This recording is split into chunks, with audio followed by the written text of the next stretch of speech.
So with that in mind, then Uncle Dave, let's go ahead and let's jump into our winners. And that was why I'm going to go ahead and I'm going to give out the two favorites in this tournament because I didn't want to go ahead and have any dart throws. And that's something that Uncle Dave and I kind of pride ourselves on with this podcast is we do the work and we don't just necessarily throw out picks just for the sake of throwing out picks. Other podcasts fine, they do what they want, but we try not to give out too much and try not to just go ahead and make up a bunch of bullshit just to fill some time. So I didn't feel comfortable with a lot of guys there, Uncle Dave, this week, but I got to be honest with you. If Ben Griffin ends up winning this week after I gave him out last week, I'll be sick. So I got to do it. I got to take Ben Griffin again, 16-1.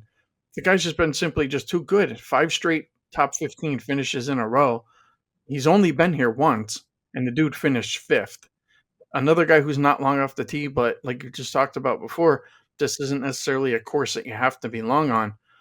And I actually am a little excited there as well, there, Uncle Dave, to go ahead and see a favorite at 16-1. It's always Scotty at plus 280, so you never feel like you're getting anything special when you go ahead and you bet Scotty and he wins. I mean, yeah, big deal, it's plus 280, but just the fact that it's 16-1, it feels like a bargain. It's probably not, but I'm going to go ahead. I'm going to take Ben Griffin here at 16-1. I do think that he's the class of this entire field. And then I'm going to go with the second guy right behind him, and that's Jason Day at 25-1. Like I said, I'm just taking the two favorites here, which I never do that, but I can make a case against a lot of the guys that are right behind these guys on the odds board. I just talked about Sibu. I talked about Sung Jae.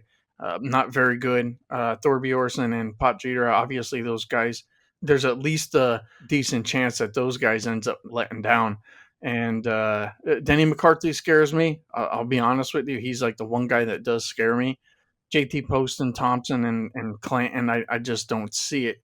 I don't know if there's a big guns wager out there, but if there is, that includes McCarthy, Day, and Griffin, even if it's, like a plus 280 or something like a Scotty Price or something like that versus the field, I would probably go ahead and do that because Denny McCarthy does scare me a little bit, but I'm not going to go ahead and just give out, 3, 4 winners. I'll just give out 2 like I usually do. So I'm going to go ahead and take the 2 favorites here. I feel like I'll have a horse at the end of the race, maybe both of them coming down the stretch there. So it is chalky, but hey, I'm getting 16-1, which I normally don't get, and I'm getting 25-1, which I normally don't get when we look at the favorites. So I'm taking Griffin, I'm taking Jason Day. That's where I'm at there, Uncle Dave. Those are my 2 winners. What do you got?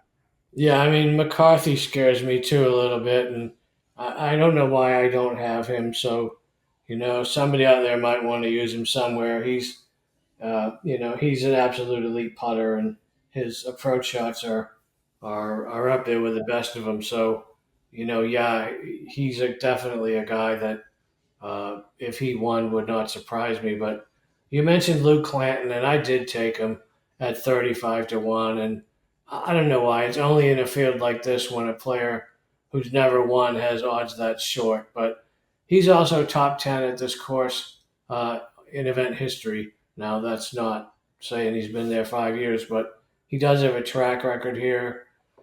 And this is also an event where there's been a ton of first time winners. So, I'm not afraid to make that bet.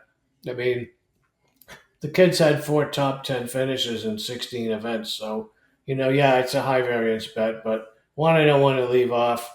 He's also one of 11 players I found that is in the top 10 in every category that I've used to handicap this. So, caveat emptor. I took Lee Hodges, 60-1. We cashed a huge ticket on him to be the par 5 scoring leader several weeks ago. And if you can find that wager this week, I think it's usually on DraftKings.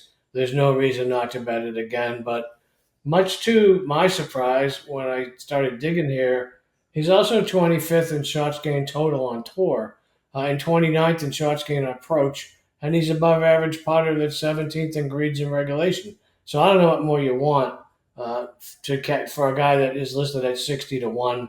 And then I threw in another guy that's 60-1, Jacob Bridgman. He's just an elite putter, one of the best in shots gained putting on tour that's in this tournament. He's probably 7th or 8th, but anybody that was higher is already overseas getting ready for the the Irish Open and the British Open. So yeah, Jacob Bridgman, Lee Hodges, and Luke Clanton.